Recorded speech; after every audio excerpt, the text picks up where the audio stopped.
안녕하십니까 애청자 여러분, 놀라운 부동산 놀부입니다. 자, 오늘 영상은 세로 영상으로서 휴대폰으로 보시고 전체 화면 누르시면 선명하고 깔끔하게 시청이 가능하십니다. 제가 매주 월요일 오후 6시 라이브를 1시간 동안 진행하고 있습니다. 다음 주 월요일 날 라이브 꼭 참석 부탁드리겠습니다. 자, 오늘은 이 소유주분들, 임대인분들에게 하나의 희소식이 될 수 있는 기사를 제가 가지고 왔습니다. 어제 기사가 발표가 되었는데, 자, 일단은 우리가 계속 문제가 되었던 것이 뭐죠? 전세 금액이 이 22년 하반기에 너무 많이 떨어졌습니다. 너무 많이 떨어지면서 기존의 보증금과 현재 보증금과 이 갭이 많이 벌어져 있는 상태입니다. 그러다 보니까 지금 역전세 대출까지 정부에서 정책 대출을 만들고 있는 상황이죠. 1년 한시적으로 운용을 하겠다라고 발표를 했고, 이제 7월 말이니까 가이드라인이 곧 나올 것으로 예상이 됩니다. 자, 이런 상황에 이 문제가 됐던 거는 이 기존 보증금과 지금 현재 보증금의 차이가 이렇게 나다 보니까 이게 한두 푼이 아니었단 말이죠. 아파트 같은 경우에는 거의 1억에서 뭐 5억, 그리고 위에 상급지나 대형 평수는 더 많이 벌어졌죠. 많이 떨어졌습니다. 거의 절반 가격 수준까지 떨어진 지역도 있으니까 많이 떨어졌습니다. 그러다 보니까 이 보증금을 만들어주는 것도 문제지만 새로운 임차인을 만드는 것도 문제가 되었다. 왜냐하면 지금 이 보증금에서 더 떨어질 수도 있잖아요. 지금 얼마 전까지만 해도 지금 보증금에서 더 떨어질 거에 대한 이 두려움, 무서움, 이런 것들을 소유주, 임대인분들이 가지고 있었단 말이에요. 자본이 어느 정도 있는데도 불구하고 이 전세가가 더 떨어질까봐, 그렇게 되면은 지금 준비한 금액을 추가로 더 모아야 되니까 이게 굉장한 이 걱정거리였고 시장의 우려사항이었거든요. 그리고 이게 더 빠졌을 경우에 돌려주지 못하면 이 역전세 상황이 대응이 안 되면 결국에 이 세입자분들에게 피해가 갈 수밖에 없기 때문에 정부에서 지금 역전세 대출을 만든 겁니다. 자, 이 역전세 대출을 두고 이 안 좋게 보시는 시각들도 있어요. 아니, 집을 팔아서 역전세금 주면 되는 거 아니냐? 뭐 이렇게 얘기를 하시는 분들도 계신데, 뭐 이른바 뭐 하락론 주장하시는 분 중에 그렇게 얘기하는 분이 있더라고요. 근데 지금 이 역전세 대출은 이 담보를 넘어가게 빌려주는 게 아니에요. 담보를 넘어서 빌려주는 게 아니기 때문에 오해를 좀 안 하셨으면 좋겠습니다. 담보 내에서 사실 빌려주는 게 맞는 거예요. 대출을 받을 수 있는 게 맞는 겁니다. 다주택자라고 해서 대출을 한 푼도 안 해주는 것 자체가 문제였죠. 아무튼 오늘의 중심 내용은 그게 아니고 또 하나의 문제점. 지금 역전세, 이제까지는 이 보증금 돌려줘야 될 이 돈이 문제였거든요. 근데 이게 역전세 대출로 해지가 됐어요. 이제 해결이 됐습니다. 근데 추가로 문제가 됐던 거는 계약갱신 청구권이었어요. 이 계약갱신 청구권. 근데 우리가 이거를 제가 영상 중에서도 두세 차례 강조를 드린 게 조심하셔야 된다. 이게 계약갱신 청구권이 해지를 할 수 있는 권한을 또 부여를 하기 때문에 이거 조심해야 된다. 왜냐, 이거 정치하시는 분들이 정책을 제대로 못 만들어요. 항상 구멍을 만듭니다. 그래서 분명히 서로 계약서를 새로 작성하거든요. 새로 작성하고 5% 이내에서 상한을 정해가지고 한 번 더 살 수 있는 2+2 이렇게 새로 계약서를 작성하고 그 안에 이 계약은 계약갱신 청구권을 썼다라는 내용이 들어가거든요. 분명히 새로 쓴 거예요. 근데 이 갱신이라는 말이 들어가니까 이게 추가로 법을 만드는 테두리에서 새로 만드는 게 부담스러웠는지 뭔지는 모르겠습니다만 이 묵시적 갱신을 준용해요. 묵시적 갱신을 준용하는 게 나와요. 그러다 보니까 어떻게 됩니까? 묵시적 갱신 중에는 서로 정한 게 없잖아요. 서로 정한 게 없이 그냥 물 흐르듯이 만료 이후에 계약이 이어지는 상황이다 보니까 계약한 지 내가 벌써 이렇게 지났나? 나 지금 이사 가야 되는데. 저기 집주인분, 죄송한데 제가 이제 이사를 나가야 될 것 같습니다. 이렇게 통보하면 3개월 후에 세입자가 나갈 수 있게끔 해준 거예요. 근데 이건 계약갱신청구권은 분명히 새로 쓴 거고, 특약상에 이게 들어가는데도 불구하고 이게 준용이 된 거예요. 이 제가 말씀드리는 무시적 갱신에 3개월 내에 나갈 수 있는 게 3개월 후에면은 나갈 수 있게끔 해주는 게 된 거예요. 그래서 이것 때문에 엄청 싸우게 됩니다. 분쟁이 정말 많았어요. 이것 때문에. 왜냐, 지금 만약에 계약갱신 청구권 들어갔어요. 근데 전세가가 계속 빠지는 상황이었잖아요. 작년 뭐 9월, 10월부터 쭉 빠져서 지금 현재 상황이 왔는데 지금 다시 이제 올라가고 있는 상황이긴 합니다만, 자, 이 상황에서 우리가 이 정도에서 우려했던 거는 더 빠질까봐 전세가 우려했잖아요. 근데 이 과정 속에서 무슨 일이 발생했냐면은 주변에 신축장이 벌어지잖아요. 신축 입주장이 벌어져. 근데 내가 계약갱신 청구권을 썼어 이쯤에. 근데 신축들이 들어오면서 전세가가 평균은 이만큼 빠졌는데 이 동네는 이만큼 빠졌어. 그러니까 어떻게 돼요? 나 이거 신축 사는 게 더 좋겠는데? 집주인한테 얘기해요. 계약갱신 청구권 썼으니까. 저기요, 저 죄송한데 계약갱신 청구권 아시죠? 저 3개월 내에 나갈 수 있는 거 아시죠? 돌려주셔야 됩니다. 그러고 일로 들어가는 거예요. 빠진 금액으로. 그러니까 여기서 있던 분은 어떻게 돼요? 일단은 새로 세입자를 맞춰야 되는데 입주장이 돼버렸어.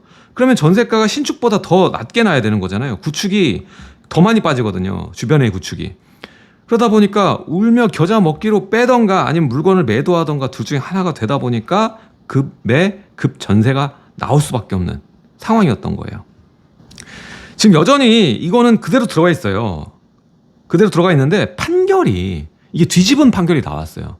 사실 이런 것들은 판례가 굉장히 중요하거든요. 이전 판례를 그대로 따르는 경우가 굉장히 많기 때문에 굉장히 중요한 기사라고 볼 수가 있습니다.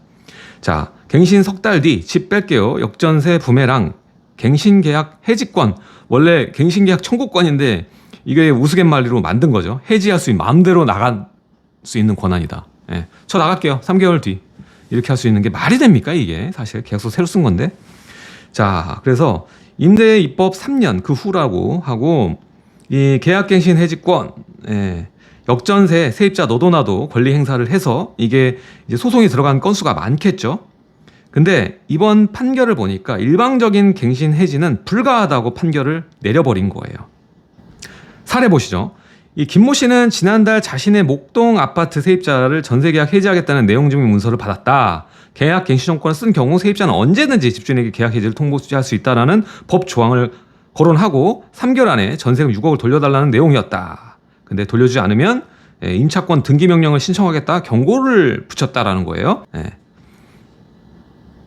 자, 이 상황에서 김 씨가 이제 발등에 불 떨어지고 2년 더 살 거라고 생각했고, 그리고 전셋집을 본인도 옮겨가지고 했는데 재계약 3개월 만에 이게 벌어졌다. 그래서 비상이 걸린 거죠. 이거 당연히 누구라도 비상 걸리는 거예요. 사실 묵시적 갱신도 비상이 돼요. 묵시적 갱신도 줄 돈이 없이 뭐 생각도 못 했다가 갑자기 준비를 해야 되는 거거든요. 그리고 3개월이라는 금액의 그 시간에 몇 억이라는 돈을 만드는 것이 그렇게 쉽지는 않습니다. 자, 그래서 김 씨는 법이 2년 더 살 권리만 보장하는 줄 알았지 세입자에게 이렇게 갱신 해지권까지 부여하는지 처음 알았다. 근데 제가 영상에서 제 영상 보신 분들은 이미 알고 계셨죠. 제가 계속 이게 문제다. 이건 말도 안 되는데 일단 규정을 하고 있으니까 우리가 알고 있어야 된다. 그래서 새로운 세입자 할 때 계약갱신청구 역전세 때 계약갱신청구권을 쓰게 하는 것보다는 새로운 계약서를 유도하는 게 좋다라고 제가 말씀을 드렸었어요. 지금도 마찬가지입니다. 판례가 있긴 하지만 계약갱신청구권은 일단은 상향될 때, 전세가가 올라갈 때 쓰는 거지 이 역전세가 내려갔을 때 계약갱신청구권 쓰시면 안 돼요. 아무튼 임대입법 이게 이제 3년을 맞는다라는 거예요. 그래서 보면 2달 만에 태어났다 이렇게 얘기가 나와요. 참 후두두 뚝딱 만든 거죠. 자, 임대입법 시행일지 2020년 6월 달에 박주민 더불어민주당 의원 및 5명 임대입법에 잇따라 발의. 이분들이 좀 말도 안 되는 걸 만든 거죠, 사실. 디테일하게 안 만들고 2달 만에 이거를 뚝딱 180석을 이용해서 넘긴 거죠. 자, 그래서 발의가 바로 26일에 됩니다. 그리고 7월 29일 날에서 검토하고 30일 날 국회 통과가 돼버린 거예요. 7월 30일에. 그래서 나왔고 빈틈이 너무 많다. 그리고 이게 지금 말씀드렸지만 이제 준용한 거거든요. 묵시적 갱신 준용된 거예요. 이게 넘어간 겁니다. 자, 보면은 법 취지는 훌륭하다. 근데 세밀한 검토도 없이 급하게 시행하다 보니 이거 영상 그때 많이 말씀드렸잖아요. 이거 나오고서 이 세입자랑 갈등, 이 소송이 엄청 많아졌죠. 그리고 판결도 좀 제각각이다 라고 말해요. 그래서 제가 지난번에도 말씀드렸지만 잘 이해가 안 되시는 분은 지난 영상을 좀 찾아보시면 좋을 것 같아요. 새로 계약을 해야 될 때, 또 지금 역전세를 맞으신 분들은 꼭 알아야 되는 게 이제 계약갱신 청구권을 용인할 건지 쓰게 할 건지 아니면 신규 계약으로 유도를 할 건지 이게 굉장히 중요해요. 전략입니다. 이것도 새로운 임차인을 받을 때도 전략을 잘 쓰셔야지 내가 피해를 안 봐요. 내가 피해를 안 본다.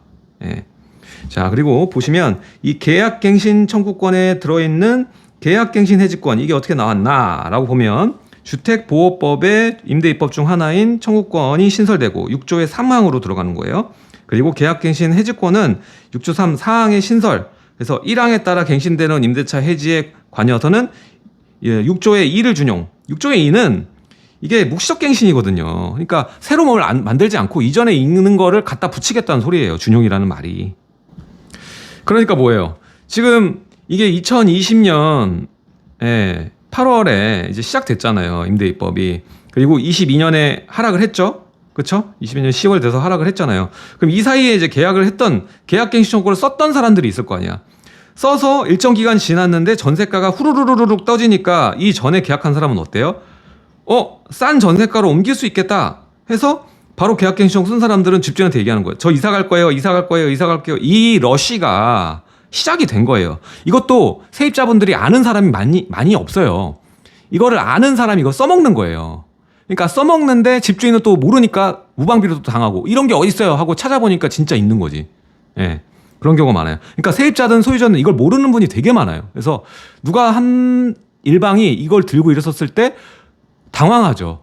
말도 안 된다고 생각했는데 실상 여기저기 물어보니까 또 중개소도 물어보고 뭐 좀 아시는 분도 물어보는데 다 아니다. 말도 안 된다라고. 당연히 말도 안 되니까 누가 봐도 그냥 상식적으로 봤을 땐. 근데 상식 아닌 게 룰로 들어가 있어요. 지금 상식 아닌 게. 그래서 이 역전세난 터지니까 요걸 근거로 해서 사용자 급증 됐잖아요. 그래서 일방적 해지. 근데 최근에 이거를 근거로 해서 6조의 2를 이 준용된 요거를 활용해서 일방적 계약 해지는 이거는 잘못됐다. 이렇게 지금 판결이 나온 거예요. 판례. 자, 임대입법이 나오고 나서 어떻게 됐는지 이게 바로 시세 왜곡이지. 완전히 왜곡시킨 거예요. 이게 처음에 이제 5% 정도 이렇게 올라왔는데 16년부터 20년까지 거의 4년간 좀 안정적으로 온 거예요. 이 정도 5% 상승은. 무조건 상승할 수밖에 없어요. 돈이 풀리잖아요. 근데 5%는 굉장히 안정적인 거라고요. 전국은 1% 수준. 근데 이때 임대입법이 나오고 2년 동안 어떻게 됐느냐? 18%가 올라요. 18%가. 이 기간 내에 요거는 4년이고 요거는 2년입니다. 근데 18%가 올라요. 전국 기준에 16%가 오릅니다. 이 역전세가 지금 지방이 더 심각해요, 사실. 더 심각합니다. 이거 회복하는 것 자체가 서울은 그나마 수요가 많으니까 회복하는 게 좀 더 빠르고 쉬운데 지방은 굉장히 어렵거든요. 자, 그리고 22년 8월부터 지금 딱 이제 시작될 때, 하락 시작될 때죠. 16%가 떨어져요. 13% 빠지고. 자, 이걸 계산해 보자고요. 지금 이거 보면은 거의 평균적으로 1년에 한 2% 정도 전세가가 상승한 거예요. 그렇게 해서 왔으면 좋은데 이게 18% 올랐다가 다시 16% 떨어진 거잖아요. 그러니까 냅뒀으면 되는 거야. 냅뒀으면. 냅뒀으면은 그냥 1에서 2% 정도 그냥 꾸준하게 올라오는 수준으로 끝났을 텐데 이게 한 양껏 올렸다가 양껏 떨어뜨린 거죠. 많이 올랐으니까 많이 빠진 거고. 자, 그래서 요즘에는 계약갱신 청구 쓰는 사람이 많지 않아요. 왜? 전세가 떨어지고 있으니까. 굳이 쓸 필요가 없죠. 지금 계약갱신 청구권을 쓰는 사람들은 악의적인 사람들이 많아요. 몇 개월 뒤에 나갈 수 있으니까 그걸 장치력으로 해놓는 거예요. 왜? 전세는 2년 동안 살아야 되잖아, 원래. 근데 계약갱신 청구 쓰면 내가 원하는 때 나갈 수가 있는 거예요. 그게 되게 중요한 거예요. 그래서 지금 임대차 입법 도입한 다음에 오를 때만 해도 계약갱신 청구권에 관심이 쏠렸는데 지난해 말부터 이게 떨어진 다음에는 요거를 이제 쓰는 사람이 없었어요. 없었고 이미 계약갱신 청구 썼던 사람은 이 마음대로 해지할 수 있는 권한을 쓸 수 있다라는 걸 인지하고 쓰려고 하는 거죠. 그리고 제가 말한 이 악의적인 케이스가 이거를 활용해서 일단 2년 연장한 다음에 주변에 더 싼 집이나 이런 게 나오면 해지권을 활용해서 쓴다라는 거예요. 그리고 웃긴 게 이제 역전세가 나니까 갑이 누구예요? 갑이 임차인이란 말이에요. 지금 금액 어느 정도 해서 월세를 받거나 아니면 전세가를 좀 내려주거나 이런 식으로 하잖아요. 그리고 요구하는 게 이제 계약갱신권 쓸게요 라고 요구를 한단 말이에요. 이 장치를 이용하기 위해서. 그래서 전 조심해야 된다고 영상을 기존에 올려드렸잖아요. 새로 임차 계약을 하시는 분들은 꼭 봐야 됩니다 하고 영상을 제가 말씀드렸잖아요. 제 영상들 좀 찾아보세요. 한두 달 전에 올린 영상이 있습니다. 그거 보시고 새로 임차인을 들으셔야 되는 분은 반드시 본인 보호를 하셔야 돼요. 자, 그래서 최근 이 법원의 해석을 보자면요. 이 북부지법에서 나온 얘기입니다. 그래서 6조의 3의 사항을 근거로 해서 이게 준용된다는 내용이죠. 6조의 2가. 그래서 계약갱신 해지가 가능하다며 세입자가 집주인을 상대로 낸 보증금 반환 소송에서 예상을 깨고 집주인의 손을 들어줬다라고 합니다. 그래서 이 6조의 2의 취지가 임대차가 별도의 기간을 정하지 않고 묵시적 갱신이죠. 갱신된 경우에 한해서 적용된다고 봄이 타당하다. 그렇죠. 이게 상식이죠. 상식. 근데 세입자의 주장을 그래서 받아들이지 않았다. 그래서 임대차 입법으로 근거로 한 일방적인 해지 사용에 대한 법원의 제동을 건 것이다. 자, 그리고 변호사분들도 이 계약갱신 청구권 임차인이 계약갱신을 요구하는 건데 왜 법 개정 묵시적갱신 해지 조항을 준용하게 한 건지 의문이다. 왜? 시들이 모르니까요. 모르니까 그냥 누더기로 그냥 대충 만든 거죠. 두 달 만에 뚝딱. 예. 솔직히 이거 알고 만들었겠습니까? 모르고 만들었다고 저는 생각합니다. 알고 했으면 진짜 나쁜 사람들이죠. 자, 근데 여전히 이거는 법으로 제정돼 있고 들어가 있는 거기 때문에 항소하면 또 어떻게 될지 모르는 상황이다라고 얘기했어요. 그러니까 미리 대비하는 게 좋아요. 판례가 있다고 해서 100% 믿으시면 또 안 돼요. 자, 근데 이 법 개정 당시 2달 만에 만든 이 임대차 3법 예기치 못한 사태를 예견하지 못했다. 예, 못한 걸로 보인다라고 했어요. 그래서 의안정보 시스템에 올라온 당시 법안 검토 보고서를 확인했는데 이 계약갱신 해주권을 담은 이 항에 대한 검토 의견은 단 한 줄도 실려있지 않았다라는 거예요. 그래서 역전세에 대한 생각을 안 한 거죠. 전세가 올라가는 것만 지켜주려고 한 거고 역전세가 났을 때 어떻게 하는지는 생각조차 못했겠죠. 예, 그래서 전세값에 따른 이 세입자 보호만을 상승에만 베팅을 하고 법을 만들어서 밀어붙여가지고 이 하락기에 부작용이 만들어지고 있다라는 겁니다. 아무튼 이게 좀 빨리 바뀌었으면 좋겠어요. 임대차 3법이 이번 정권 들어서면서 이거 폐지한다고 말했어요, 처음에. 근데 이제 또 수정한다고 얘기하잖아요. 그럼 수정 뭘 어떻게 할 건데? 벌써 1년 넘었는데 왜 여기에 대해서 언급이 없고 얘기만 하고 있는지 모르겠어요. 이게 빨리 좀 확실하게 이게 상식을 넘어선 것들은 빨리 해결을 해야 된다고 좀 봅니다. 그래서 이번 총선이 굉장히 중요하다고 좀 봐요. 이걸 뚫어내기 위해서는. 이게 말도 안 되는 거잖아요. 자, 법조항 자체가 애매해서 상식을 벗어나기 때문에 갈등을 유발할 수밖에 없습니다. 그래서 이게 지금 조정 이 중에 성립된 게 23%, 이 정도예요. 그러면 이게 조정이 실패하면 대부분 소송으로 넘어가고, 지금 보면은 이것 때문에 전화가 엄청 온다고 하는 거예요. 지금 변호사 사무실도. 그리고 아까 판례도 나왔지만 100% 장담할 수 없다. 그러니까 어떻게 본인이 지켜야 돼요. 역전세에는요, 여러분들 신규 계약으로 대응을 하셔야지 계약갱신 청구권을 좀 멀리 하셔야 됩니다. 멀리 하셔야 돼요. 거기에 대한 내용은 제 영상 찾아보면 나오니까요. 찾아보시고요. 오늘 내용 이 기사 판례 상식을 뒤집은 이 법에 따른 또 법을 뒤집은 판례까지 우리가 함께 살펴봤습니다.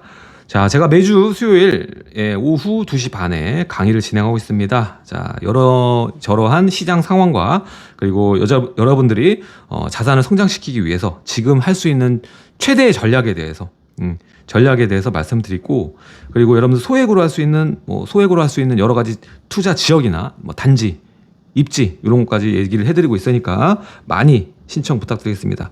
고정 댓글 누르시면 링크 있으니까요.